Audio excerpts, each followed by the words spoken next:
आदाब नाज़रीन, मैं हूं इम्तियाज़ खलील और आप देख रहे हैं वॉइस ऑफ उर्दू।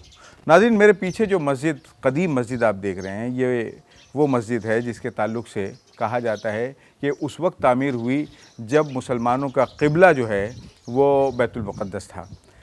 हिंदुस्तान में एक और मस्जिद है, केरला की चेरामन जामा मस्जिद जो है, उसके ताल्लुक़ से भी कहा जाता है कि ये उस वक्त की तामीर हुई। हमें डॉक्यूमेंटेड कोई ऐसा प्रूफ तो नहीं मिला, लेकिन ये शहर जो है जहाँ पे ये मस्जिद है, ये गोगा शहर है गुजरात का, भावनगर ज़िले का। ये बहुत पुराना पोर्ट रहा है, इतना पुराना कदीम पोर्ट रहा है कि अरब ट्रेडर्स जो है वो इस्लाम के आने से पहले से यहाँ आते जाते रहे हैं। यहाँ अरब ट्रेडर्स आए, इसके बहुत सारे शवाहिद है। एक कब्र हमें मिलती है जो 17वीं हिजरी की है, यानी हज़रत उमर फ़ारूक का ज़माना था।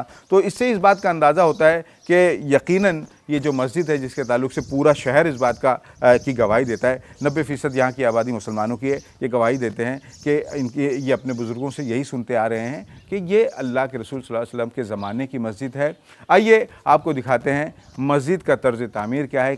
बहुत कदीम और बहुत खूबसूरत मस्जिद है, इसका महल वक़ूअ क्या है, वॉइस ऑफ उर्दू की इस खुसूसी रिपोर्ट में।